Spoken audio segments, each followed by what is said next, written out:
The night was heavy with the scent of smoke and betrayal. My home, a modest two-story haven I'd built with years of sweat and savings, was burning.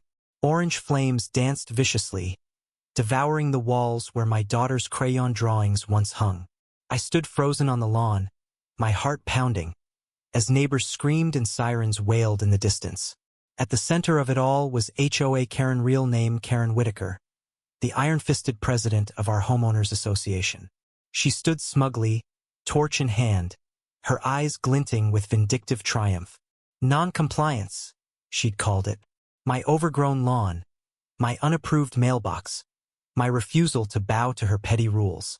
To her, it justified arson. To me, it was war. 5 years ago, I'd faced Karen in court. I was a young lawyer then, sharp and relentless, representing a family she'd bullied into bankruptcy over her HOA's fines. I exposed her tactics: extortionate fees, forged documents, intimidation, and won. The settlement crippled her precious HOA, and she never forgot my name, Emily Harper. But she didn't recognize me now, standing in my own yard, watching my life burn. I'd moved here for peace, to raise my daughter, Lily, away from the city's chaos. I kept my past quiet, blending in as just another single mom. Karen had no idea who she'd just crossed. The fire wasn't an accident. Karen had been escalating for months. First, it was letters demanding I repaint my fence. Then, fines for my unkempt garden wildflowers Lily loved. Last week, she'd cornered me at the mailbox, her voice dripping with venom. Comply, or you'll regret it. I laughed it off, thinking her threats were empty. I was wrong. Tonight, she'd rallied her loyal HOA minions, claiming my violations threatened property values. They stood behind her now, uneasy but silent, as she lit the match that set my world ablaze. I clenched my fists, the old lawyer in me waking up. Karen thought she'd won, but she didn't know I'd been gathering evidence.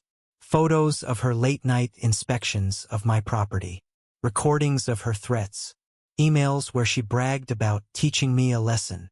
I'd planned to confront her at the next HOA meeting, but she'd forced my hand. As the flames roared, I saw my chance not just to survive, but to destroy her. Then came the twist. Mrs. Delgado, the quiet widow next door, stepped forward. She was a frail woman, always gardening, always polite, always invisible to Karen's clique. But tonight, her eyes burned with something fierce. I saw her pour the gasoline, she whispered, slipping me her phone. A video, time-stamped, showed Karen dousing my porch with fuel, her laughter chilling. Mrs. Delgado had been watching, documenting, because she'd endured Karen's tyranny too. Her husband's heart attack last year, triggered by Karen's relentless fines over a cracked driveway. Mrs. Delgado wasn't just a witness, she was my ally. The police arrived, their lights cutting through the smoke. Karen spun a tale of accidental fire, blaming faulty wiring. But I stepped forward, my voice steady despite the chaos. Officer, I have evidence of arson. I handed over Mrs. Delgado's phone, my own recordings, my meticulously logged complaints. Karen's smugness faltered as I spoke. And I'm Emily Harper, attorney at law. You might remember me from the 2020 HOA lawsuit. Her face drained of color. She stammered, but the cuffs were already on her wrists. The fire took my home, but not my resolve. The next day, I filed a lawsuit against the HOA naming Karen and her complicit board members. Mrs. Delgado testified, her soft voice carrying the weight of years of silenced pain. Neighbors, once too scared to speak, came forward with their own stories of Karen's abuse. The HOA crumbled, its funds seized to rebuild my home. But the victory was bittersweet. Lily cried for her drawings, her room, her sense of safety. I held her, promising we'd rebuild stronger. Karen's trial was a spectacle.